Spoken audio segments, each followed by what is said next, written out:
என்ன தானோ கேஸ் வாங்குற ஆபீஸ்ல இவ்ளோ கூட்டமா இருக்கு? அது கேஸ் வாங்க வந்த கூட்டம் இல்ல, பக்கத்துல கேஸ் வாங்க லோன் வாங்க வந்த கூட்டம். என்ன கேஸ் வாங்க லோனா? ஆமா, வருஷத்துக்கு 6000ல இருந்து 10,000 ரூபாய் வரைக்கும் நம்ம வீட்டு கேஸுக்கு செலவாகுது. தினசரி சம்பளம் வாங்குற நாமெல்லாம் என்ன பண்ணுவோம் சொல்லு? இதை தெரிஞ்சுக்கிட்டு தான் இவங்க எல்லாரும் இங்க வந்து உட்கார்ந்துருக்காங்களா? என்னத்த சொல்லு, வா போவோம். கேரண்டி வாரண்டிகளை இனியே நம்ப போறீங்களா? சிந்தித்து வாக்களிங்க. இந்தியாவை காக்க ஸ்டாலின் அழைக்கிறேன்.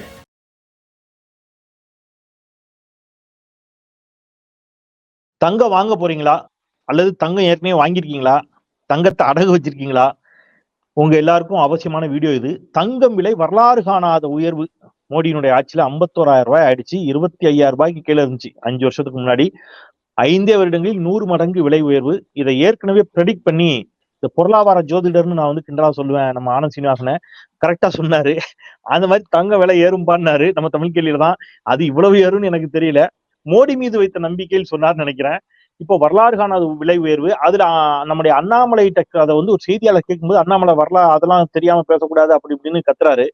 உள்ளபடியே தங்கம் விலை உயர்வுக்கு யாரு காரணம்? ஒண்ணு, தங்க விலை திருப்பி குறையுமா குறையாதா? இப்ப தங்கம் வாங்கலாமா வேண்டாமா? அரசியல், பொருளாதாரம் இரண்டையும் இணைத்து ஒரு ஆக்கப்பூர்வமான நேர்காணல் இது. நம்முடைய ஆனந்த் சீனிவாசன் அவர்கள் காங்கிரஸ் கட்சியினுடைய வந்து செய்தி தொடர்பு துறையினுடைய தலைமை பொறுப்பை ஏற்றிருக்கிறார். அதே போல பொருளாதார நிபுணரும் கூட நம்முடைய இணைந்திருக்கார். வணக்கம் சொல்லி வரலாம். வணக்கம். வணக்கம் செந்தில். ஆனந்த், இப்போ 2 கேள்விதான். நீங்க ஏற்கனவே தமிழ் கேள்வியில சொன்னீங்க, எனக்கு நல்ல நினைவு இருக்குது. வந்து தங்க விலை இன்னும் நல்லா ஏறும் அப்படின்னீங்க. அது இவ்வளவு ஏறும்னு தெரியல, கம்பெனி ஏறிடுச்சு, எங்கேயோ போயிடுச்சு, 51,000 போயிடுச்சு. முதல்ல இந்த தங்க விலை ஏற்றத்துக்கும் மோடிக்கும் சம்மந்தமே கிடையாது அப்படிங்கிற மாதிரி அண்ணாமலை பேசுகிறார். சப்ஜெக்ட் தெரியுமான்னு ரிப்போர்ட்டர் வேற சண்டைக்கு போறாரு. தங்க விலை இந்தியாவில் கண்ணாபின்னா என்று உயர்ந்திருப்பதற்கு மோடிக்கும் எந்த சம்மந்தமே கிடையாதா? இது நான் முதல்ல அண்ணாமலை பிஜேபி சேரத்துக்கு முன்னாடியே இது ஏறும்னு சொன்னேன். ஆமா, ஒரு பழைய இன்டர்வியூல இது 10,000 வரைக்கும் போகுங்கிறத சொன்னேன். நான் இன்னும் டைம் ஆகும்னு நினைச்சேன். அது இன்னும் ஃபாஸ்டா மோதி கொண்டு போயிடுவாருன்னு நான் நினைக்கிறேன். இதுக்கு தங்கம் விலை போறதுக்கு 2 காரணம் இருக்கு. ஒரு காரணம், அமெரிக்கால இன்ட்ரெஸ்ட் ரேட் குறைய போகுது அப்படிங்கிற ஒரு நம்பிக்கை. இன்ட்ரெஸ்ட் ரேட் குறையும், இன்ட்ரெஸ்ட் ரேட் குறைஞ்சதுன்னா டாலர் சீப்பர் ஆகும், கோல்டு காஸ்ட்லி ஆகும் அப்படிங்கிற ஒரு நம்பிக்கை. அந்த நம்பிக்கையில தான் கோல்டு வந்து போன ஒரு 40 நாள்ல ரேட்டு ஏறி இருக்கு. ஆனா இப்ப என்னன்னா, ஆக்சுவலி இன்னொரு கண்டிஷனை நீங்க மறந்துடுறீங்க. அதை யாரும் ரொம்ப பேசுறது இல்லை. 10 வருஷத்துக்கு முன்னாடி ரூபா 53 ரூபா இருந்தது. மோடி டேக் ஓவர் பண்ண அன்னைக்கு 53 ரூபா இருந்தது. இன்னைக்கு 83 ரூபா 44 பைசா. அதாவது டாலருக்கு நிகரான இந்திய ரூபாயின் மதிப்பு. ஒரு டாலர் அப்ப 53 ரூபா, இப்ப 83 ரூபா. ஓகே, 83 ரூபா 44 காசு. அதை நீங்க மாத்தணும்னு போனீங்கன்னா 84 ரூபா ஆக்கிடுவான் பேங்க். கமிஷனோட சேர்த்து கமிஷன் எல்லாம் போட்டீங்கன்னா 84 ரூபா 85 ரூபா ஆயிடும். ஸோ இந்த 84 85 ரூபா வந்து நியர்லி 50% ரேட்டு குறைஞ்சிருக்கு. நீங்க 53க்கு 50% போட்டீங்கன்னா 26 ரூபா. 53க்கு நீங்க 30 ரூபா சேர்த்தாதான் 83. ஸோ நியர்லி 53 to 54% ரூபாவின் மதிப்பு பாதியா சரிஞ்சிருக்கு. ஆனா மோடி என்ன சொன்னார்னா, நான் எலெக்ஷன் வந்தா ரூபாவை 40 ஆக்குவேன் 30 ஆக்குவேன்னாரு. அவருக்கு கூஜா தூக்கின வெள்ளச்சட்ட சாமியார் வந்து 5 ரூபாய்க்கு போகும்னாரு. அவரோட முன்னாடி இருந்த ஃப்ரெண்டு சுப்பிரமணியம் சுவாமி கூட 20 ரூபா வரைக்கும் போகும்னாரு. ஆனா இன்னைக்கு வெறும் அது 53 ரூபாவிலே இருந்ததுன்னு வைங்க, தங்கம் விலை இன்னைக்கு வந்து 4,500 ரூபா தான் இருந்திருக்கும். ஸோ நீங்க என்ன சொல்லலாம்னா, மோடி பவருக்கு வரத்துக்கு முன்னாடி 2,500 ரூபா இருந்தது 10 வருஷத்துக்கு முன்னாடி. 2019 வந்து 18 கடைசியில அது வந்து 18-19 3,200 ரூபா இருந்தது. ஸோ 2,600க்கு 50% ஏற்றிருந்தீங்கன்னா கூட 4,000 ரூபாய்க்கு மேல தங்கம் இருந்திருக்காது. ரூபா விலை இவ்வளவு விழுந்திருக்குல்லன்னா. ஸோ ரூபா விலை விழுந்தது ஒரு பெரிய பிரதான காரணம். அடுத்தது மோடி பண்ண இன்னொரு வேலை. உங்களுக்கு எவ்வளவு வரி இருக்குன்னு கேட்டீங்கன்னா தங்கத்துக்கு மேல 15% வரி இருக்கு. கஸ்டம்ஸ் டியூட்டி, ஜிஎஸ்டி ரெண்டும் சேர்த்து, அதுக்கப்புறம் இன்ஃப்ராஸ்ட்ரக்சர் செஸ் இதெல்லாம் போட்டீங்கன்னா 15% டியூட்டி வரும். இப்ப நீங்க வந்து இன்னைக்கு 6500 ரூபாய் தங்கம் இருக்குன்னா அதுல 900 ரூபாய் வரி, 6500 பிளஸ் ஜிஎஸ்டி 6850 தங்கத்தின் விலை நினைக்கிறேன். இந்த 680 ரூபாயில கணக்குக்காக 7000 வச்சுக்கோங்க. 7000 ரூபாயில 1050 ரூபாய் வரி. இன்னைக்கு நீங்க ஜிஎஸ்டியும் கஸ்டம்ஸ் டியூட்டியும் தள்ளுபடி செஞ்சீங்கன்னா தங்கம் விலை 5900 ரூபாய். ஆக 3 காரணம் இருக்கு. ஒண்ணு, தங்கம் விலை அமெரிக்கால இப்போ 10 வருஷம் கழிச்சு ஒரு 3 மாசத்துல விலை ஏறி இருக்கு. அது ஒரு காரணம். ரெண்டாவது காரணம், ரூபாயின் விலை 53ல இருந்து 83 ரூபாய் 44 காசு இருக்கு. மூணாவது காரணம், அம்மையார் போடுற 15% வரி. இப்ப நீங்க 7000 ரூபாய்க்கு தங்கம் வாங்கினீங்கன்னா 1050 ரூபாய் வரி. ஒரு கிராம் ஒரு இந்தியன் வாங்குறான்னா 1000 ரூபாய் வரி மேடம் வாங்கிக்கிறாங்க. நீங்க இன்கம் டாக்ஸ்ல கூட அவ்வளவு கட்ட மாட்டீங்க. ஆமா, ஒரு சவரன் வாங்கினா 8000 ரூபாய் வரினா என்னங்க ஆச்சு? ஒரு சவரனுக்கு 8000 ரூபாய் வரி. ஆமா, ஒரு சவரனுக்கு 8000 ரூபாய். இது எல்லாமே என்னன்னா, சப்போஸ் எங்க அப்பாவே சவுதியில இருந்தாரு, என்கிட்ட ஒரு 1000 கிராம் தங்கம் இருந்ததுன்னு வைங்க, ஒரு 5 வருஷத்துக்கு முன்னாடி, தட் இஸ் 2018 இருந்ததுன்னு வைங்க, அன்னைக்கு 3200 ரூபாய் தங்கம்னா நான் ஒன்னும் பண்ணாமையே வீட்டுல தூங்கிட்டே இருந்ததுக்கு எனக்கு நீங்க 38 லட்சம் ரூபாய் லாபம் இருக்கு. அந்த 38 லட்சம் ரூபாய் லாபத்துல 15% வரி. நான் எப்போதும் சொல்ற மாதிரி இப்ப இந்த போன 6-7 வருஷத்துல வாங்கினவங்களுக்கு தான் இவ்வளவு வரி. மன்மோகன் சிங் காலத்துல 3% வரி தங்கத்துக்கு. அதுக்கே இந்த சேட்டெல்லாம் ப்ரொடெஸ்ட் பண்ணாங்க. இப்ப ஏன் சேட்டுங்கள்லாம் சும்மா இருக்காங்கன்னு தெரியல. சோ நீங்க வந்து இன்னைக்கு மோடி நினைச்சாருன்னா வரிய 15% குறைச்சாருன்னா தங்கம் 5900 ரூபாய்க்கு வரணும். அது யாராவது போய் அண்ணாமலைக்கு சொல்லி கொடுங்க. என்னது? ஓகே, 15% பழைய மாதிரி 3% ஆக்குங்க, 12% வரையும் குறைங்க, 15% வச்சிருக்கிறத குறைங்க அப்படின்னு சொன்னோம். 12% குறைச்சிங்கனாலே 1000 ரூபாய் விலை குறைஞ்சிரும். மக்கள் சந்தோஷப்படுவாங்க. ஆனா வரியை குறைச்சா இந்திய பொருளாதாரம் பாதிக்கப்படாதா?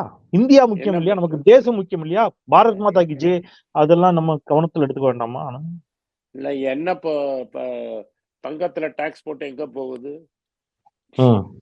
பணக்காரனுக்கு வரி குறைச்சிங்களே, அப்ப பாரத் மாதா கி ஜெய். எந்த பணக்காரனுக்கு வரியை குறைச்சிருக்காங்க? இப்ப அம்பானி என்ன மாதிரி ஆட்களுக்கு எல்லாம் 40%ல 25% ஆக்கினீங்க டாக்ஸ், கார்பரேட் டாக்ஸ். 40ல இருந்து 25 ஆக்கினிய, 30ல இருந்து 22 ஆக்குனாங்கன்னு சொன்னாங்க. அந்த வரி தானே சொல்றீங்க? 40ல இருந்து 22 ஆக்கினாங்க. 40ல இருந்து 22. ஓகே. அப்ப 18%. ஆமா, அப்ப பாரத் மாதா கி ஜெய் கிடையாது. அது ஒரு வளர்ச்சிக்காக தானே, அவங்க வளர்ந்தால் நாடு வளரும் அப்படின்னு. எனக்கு டாக்ஸ் போட்டா நாட்டுக்கு நல்லது. அதாவது பாமர மக்களுக்கு டாக்ஸ் போட்டா நாட்டுக்கு வளர்ச்சி. அம்பானிக்கு டாக்ஸ் போட்டா, அம்பானிக்கு டாக்ஸ் குறைச்சா நாட்டுக்கு நல்லதா? இப்ப பாருங்க, நான் இப்ப அரிசி வாங்குறோம், அரிசிக்கு இப்ப 5% வரி போட்டிருக்காங்க, ஜிஎஸ்டி. அது வந்து 25 கிலோக்கு மேல வாங்கினா வரி கிடையாது. 25 கிலோக்கு மேல பெரிய பெரிய பையா வாங்குற பணக்காரங்களுக்கு வரி கிடையாது.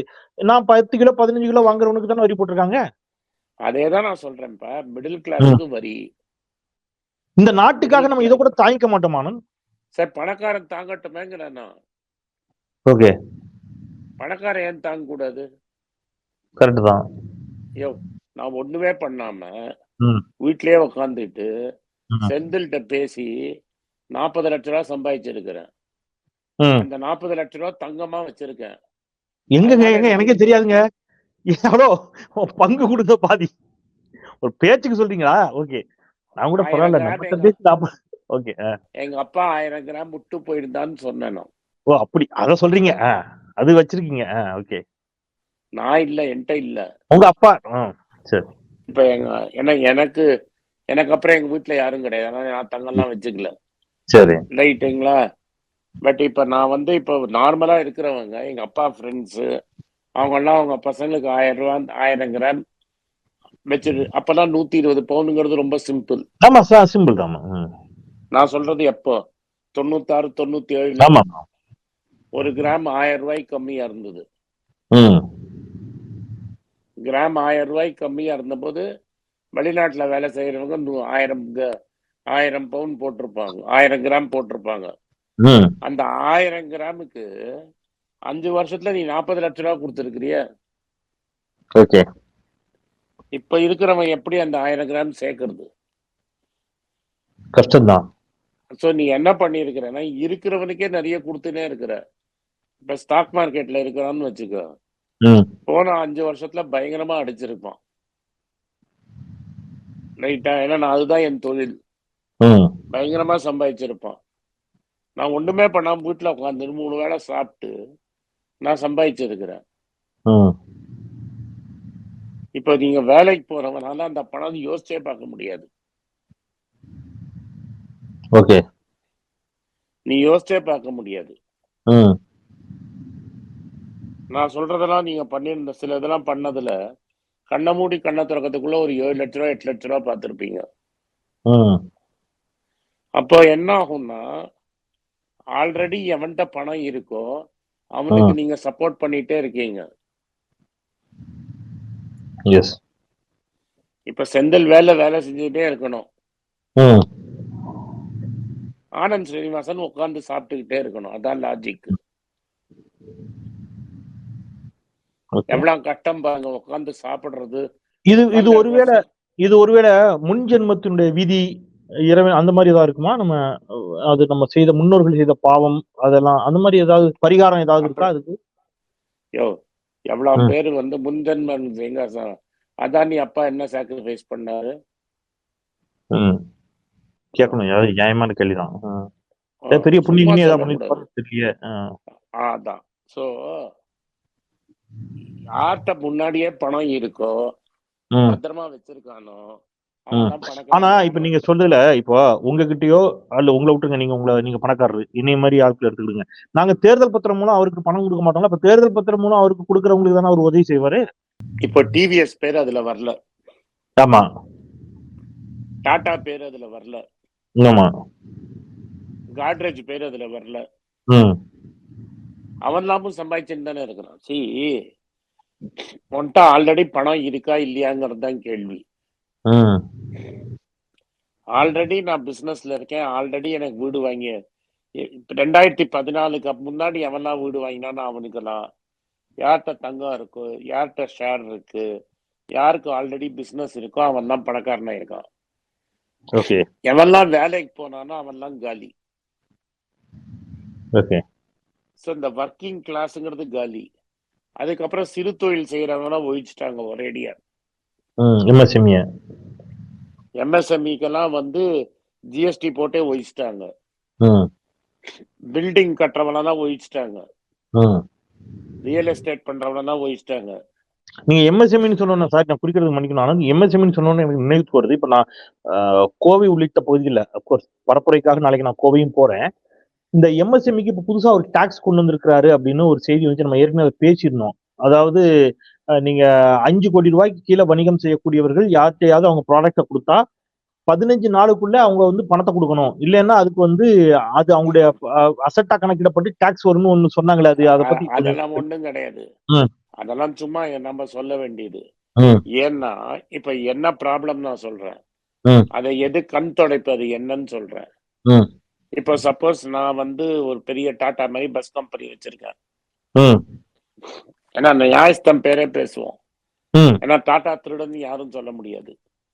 சோ நான் டாடா கம்பெனி மாதிரி ஒரு பஸ் கம்பெனி வச்சிருக்கிறேன். நீ அதுக்கு ஏதோ ஒரு பார்ட் சப்ளை பண்ற. நான் 120 நாள் கழிச்சு தான் உனக்கு பேமெண்ட் கொடுப்பேன். ம் இப்ப சட்டம் என்ன சொல்லுதுன்னா, நீ ஜிஎஸ்டிய முதல் நாளே கட்டிடணும். ஓகே. ஆனா உனக்கு அந்த ஜிஎஸ்டி கலெக்ஷன் என்டென் வரதுக்கு 120 நாள் ஆகும். ம் இப்ப நீ எனக்கு 1000 ரூபாய்க்கு பொருள் விற்கிறேன்னு வையே, ம் நீ 1180 ரூபாய் 18% ஜிஎஸ்டினா நீ ம் 1180 ரூபா வந்து 30ஆம் தேதியே கட்டிடணும். ம் ஆக்சுவலா இந்த 180 என்டென் வரணும், உனக்கு நான் தான் கட்டணும். ஆமா. நான் 4 மாசம் கழிச்சு தான் இந்த 180 நான் உனக்கு கொடுப்பேன். ம் அப்ப அந்த 4 மாசத்துக்கு நீ வட்டி வாங்கி ஜிஎஸ்டியை கட்டுற. ம் சிறு தொழில்கிட்ட காசு கிடையாது. ம் அவன் லாபமே 1000 ரூபாயில 100 ரூபாய் லாபம் கிடைச்சாலே பெருசு. ம் ஆனா அந்த 100 ரூபாய் லாபத்துக்கு மேல ஒரு 80 ரூபாய் கடன் வாங்கி 150 ரூபாய்க்கு அவன் ஜிஎஸ்டி கட்டிட்டு 4 மாசம் கழிச்சு டாட்டாக்காரன் கொடுப்பானான்னு உட்காந்துட்டு இருக்கான். ம் டாட்டாக்காரன் வாங்கின அப்புறம் தான் அவனுக்கு பணம் திரும்பி வரும். ம் சோ நீ கடன் வாங்கியாவது ஜிஎஸ்டி கட்டுங்கிறீங்க. ஓகே. இது எல்லாரும் எழுதோன்னா நாங்க சட்டம் போட்டுட்டோம், ம் டாட்டாக்காரன் 15 நாள்ல பேமெண்ட் கொடுக்கணும் அப்படின்னு. ம் ம் டாட்டாக்காரன் சொல்லுவான், உனக்கு 15 நாள்ல பேமெண்ட் வேணுமா? ம் ஆமா நீ சொன்னா உன்னை கட் பண்ணிட்டு வேற எங்கேயாவது போயிடுவான். ஓகே. ஏன்னா இது வந்து எம்எஸ்எம்இக்கு மட்டும் தான் இது. 15 நாள். ஆமா. 5 கோடி ரூபாய்க்கு மேல சரி வர்த்தகம் செய்யறவங்களுக்கு இந்த பிரச்சனை கிடையாது. அவங்களுக்கு சரி, எப்ப நான் நாளும் கொடுக்கலாம். மக்கள்கிட்ட நான் என்ன பண்ணுவேன், 5 கோடி 1 ரூபா 5 கோடி பண்றவன்ட்ட போய் ம் நீ ஆர்மிடா உனக்கு ஆர்டர் தரேன்னா அவன் போயிடுவான். ம் இப்ப நீ வந்து நீ 15 நாள்ல குடுக்கலன்னா உன்னை தொலைச்சிருவேன். ம் நான் உடனே என்ன பண்ணுவேன், நீயே என் வேண்டாம் ஃப்ரெண்டு போ. நான் ஜீவாட்ட போவேன். ஆமா. ஜீவா நீ 5 ம் கோடி டேர்ன் ஓவர் ம் பண்றல்ல? ம் ஆமா சார் பண்றேன்னு. இந்தா புடி ம் பிசினஸ். ம் செந்திலுக்கு பிசினஸ் கிடையாது, ஜீவாக்கு பிசினஸ். முடிஞ்சு போச்சு. யார சார் ஏமாத்துறீங்க? இந்த சிறு தொழில் தான் மேக்சிமம் வேலை கொடுக்குது. ம் மேக்சிமம் எம்ப்ளாய்மெண்ட் சிறு தொழில தான் வருது. ம் சிம்பிள் மேட்டர் என்னன்னா, நம்ம என்ன பண்றோம் தெரியாம பண்ணிட வேண்டியது. ம் அதுக்கப்புறம் கேட்டா நாங்க தான் காரணமா, உனக்கு படிச்சிருக்கியா, உனக்கு பொருளாதாரம் தெரியுமா? நான் பொருளாதாரம் தெரியும், ஏன் நான் படிச்சிருக்கேன், ஏன் இப்ப என்னங்கிற நீ? ம் காரணம் 3. 1 அமெரிக்கா, 1 1 ரூபா விலை விழுந்தது, 3வது நீ போட்ட 15% வரி. சரி. அது ஓகே. யார் அண்ணாமலைட்ட நீங்க தானே கேட்கணும். ஆமா ஆமா. அதுதான் உடனே அந்த கேள்விகளுக்கு பதில் சொல்ல முடியாம தான் அவர் உடனே சுத்தி வைத்திருக்கக்கூடிய ஆட்களை வைத்து பாரத் மாதாக்கு ஜெய் சொல்லிட்டு ஓடிட்டாரு. அவருக்கே தெரியும் மாட்டிப்பாருன்னு. பாவம் அவருக்கு தெரியாது. அவரு இப்ப ஒரு நான் சிறு பிள்ளை. கேட்கிறேன், உங்க ம் மூலமா என்ன கேட்கிறேன்னா, இத கட் பண்ணி யூடியூப்ல போடுங்க. இந்த ம் 1 மினிட் வீடியோல ம் நீங்க போடுற டாக்ஸ் 7000 ரூபாயில ம் 1050 ரூபாய் டாக்ஸ். ம் இந்த 1050 ரூபாவை நீங்க குறைச்சாலே தங்கம் தங்க விலை விலை குறையும். 5000, தங்கம் ம் விலை 1000 ரூபாய் குறையும். எஸ். நீங்க ஓகே. குறைங்களேன். ஓகே. இப்போ நியாயமான கேள்வி. இப்போ சர்வதேச பொருளாதாரத்தை கணக்கிட்டு வைக்கக்கூடிய இன்னொரு கேள்வி, எப்பொழுது இனி தங்கம் விலை குறைவதற்கான வாய்ப்பு இருக்கிறது அப்படிங்கிறது ஒன்று. இந்த டாக்ஸை விட்டுங்க, இந்தியாவில் ஆட்சி மாற்றம் ஏற்பட்டால் அது இல்லாம சர்வதேச அளவுல இனி தங்க விலை குறைவதற்கான வாய்ப்பு இருக்குதா? இல்ல பொதுமக்களுக்கான கேள்வி. Apart from politics. அப்போ இல்ல தங்க விலை குறையும்னு வெயிட் பண்ணி கொஞ்ச நாள் வெயிட் பண்ணி வாங்கலாம் அப்படின்னு நினைக்கிறவங்களுக்கு என்ன அட்வைஸ் பண்றீங்க? இந்த பாருங்க, அன்னன்னைக்கு கொஞ்சம் கொஞ்சமா வாங்கிக்கிறது தான் பெட்டர். ஓ அடுத்த 18 மாசத்துல அது 8000 தாண்டறதுக்கு வாய்ப்பு பிரகாசமா இருக்கு. ஆத்தாடி. ஒரு கிராம் 8000 இருந்துறீங்க. மினிமம் 7500 நான் நினைச்சிட்டு இருந்தேன். இப்ப ம் நான் சொல்றது 8000. ஐயோ. அப்போ ஒரு சவரனுக்கு இப்ப 51000 ரூபாய் 64000 ரூபாய் தாண்டி 60000 தாண்டி போயிரும். 60000 ரூபாய் தாண்டிடும். இன்னும் 18 மாசத்துல 1.5 வருஷத்துல சொல்றீங்க. 1.5 வருஷத்துல போயிடும். ஓகே. ஒருவேளை ஆட்சி அன்லஸ் மாற்றம் இந்தியாவில் ஆட்சி மாற்றம் ஏற்பட்டு வரி குறைக்கப்பட்டால் அது கொஞ்சம் குறையும். அது குறையும். ம் பட் அமெரிக்கால இருக்கிற இன்னைக்கு இருக்கிற எக்கனாமிக் சிச்சுவேஷன் பார்த்து 18 மாசம் நான் நினைக்கிறேன். நான் தப்பா கணக்கு போட்டா 24 மாசத்துல இது ஆயிடும். ஓகே. அதிகபட்சம் 2 வருஷம் தான். 2 வருஷத்துல உறுதியா ஏறுது. ஏறும் ஏறும். சரி. இப்போ ஒருவேளை யாருக்கோ கொஞ்சம் பணம் இருக்குது, ஒருத்தர் வந்து அதை நான் இன்வெஸ்ட் பண்ணலாம்னு நினைக்கிறாருன்னு வைங்க, பார்க்கக்கூடிய நேயர்கள் யாரோ ஒருத்தர் இந்த 18 மாசம் கழிச்சு இன்னும் ஏறும் அப்படின்னா அவர் இப்ப தங்கம் வாங்கி வைத்துக் கொள்ளலாமா? அது அவருக்கு பயன் தருமா? டெஃபினட்டா டெஃபினட்டா வாங்கி வச்சுக்கலாம். ஸோ இதான் விஷயம். இத வந்து இந்தியாவில் தங்கம் விலை உயர்ந்ததற்கான காரணங்களை ரொம்ப எளிமையாக விளக்கினார் ஆனந்த். ஒன்று, அமெரிக்காவில் இருக்கக்கூடிய அந்த தங்கத்தின் விலையினுடைய உயர்வு. இன்னொன்று, இந்தியாவில் இருக்கக்கூடிய வரி 15% வரி. மூணாவது, டாலருக்கு நிகரான இந்திய ரூபாயின் மதிப்பினுடைய வீழ்ச்சி. இந்த டாலருக்கு நிகரான இந்திய ரூபாயின் வீழ்ச்சிக்கும் இந்தியாவில் போடப்படக்கூடிய 15 விழுக்காடு வரிக்கும் முழுக்க மோடிதான் காரணம். எனவே அது மாறிச்சுனாலே பெரிய அளவுல வந்து நமக்கு தங்க விலை குறைவதற்கான வாய்ப்பு இருக்கிறது அப்படிங்கிறதையும் தெளிவுபடுத்தி இருக்கிறார். இந்த அரசியல் கேள்விக்கு பதில் சொல்ல தெரியாமல் தான் வாய்ச்சவடால் விட்டு தெரித்து ஓடினார் அண்ணாமலை அப்படிங்கிறது நமக்கு தெரியும். பெட்ரோல் டீசல் விலை, கேஸ் விலை உயர்வு, தங்கம் விலையும் வரலாறு காணாமல் உயர்ந்து கொண்டிருக்கிறது, இன்னும் உயரும். அரிசிக்கு டாக்ஸ், பருப்புக்கு டாக்ஸ், சாமானிய பொருட்களுக்கெல்லாம் டாக்ஸ். ஒரு பெரிய வழிப்பறி கொள்ளையை போல டோல்கேட் என்று மக்களை வாட்டி வதைத்துக் கொண்டிருக்கக்கூடிய மோடி ஆட்சிக்கு முற்றுப்புள்ளி வைப்போம், இந்தியா கூட்டணியை ஆதரிப்போம் அப்படிங்கிறதான் நம்முடைய நோக்கம். அதை பொருளாதார ரீதியாகவும் மிகவும் தெளிவாக எடுத்துரைத்த ஆனந்த் சீனிவாசன் அவர்களுக்கும் நன்றி சொல்லி விடைபெறுவோம். திரு ஆனந்த், உங்களுடைய தொடர் மணிப்பேச்சு பணிகளுக்கு மத்தியில் எங்களோடு இணைந்தீர்கள். தமிழ் கேள்வியின் சார்பாக உங்களுக்கு நெஞ்ச நன்றி. பார்த்த நேர்களுக்கும் நன்றி. தமிழ் கேள்வி சப்ஸ்கிரைப் பண்ணுங்க. நன்றி. இந்தாங்க சார் உங்க 4000 ரூபாய். எண்ணி 6 மாசத்துல லோன் முடிக்கிறேன். காசு பணம் புலங்குதோ? அப்படிலாம் ஒண்ணு இல்லப்பா. இப்ப நம்ம தமிழக அரசாங்கம் குடும்ப தலைவிகளுக்கு மாசம் 1000 ரூபாய் கொடுக்கறாங்க. அப்புறம் இலவச பஸ்னால மாசம் எனக்கு 1000 ரூபாய் மிச்சமாகுது. பத்தாததுக்கு மக்களை தேடி மருத்துவம் மூலமா வீட்டுக்கே வந்து வைத்தியம் பார்த்து மருந்து மாத்திரை எல்லாம் கொடுக்கறாங்க. மக்கள் நலத்திட்டங்கள் இனி அனைத்து மாநிலங்களிலும். இந்தியாவை காக்க ஸ்டாலின் அழைக்கிறேன்.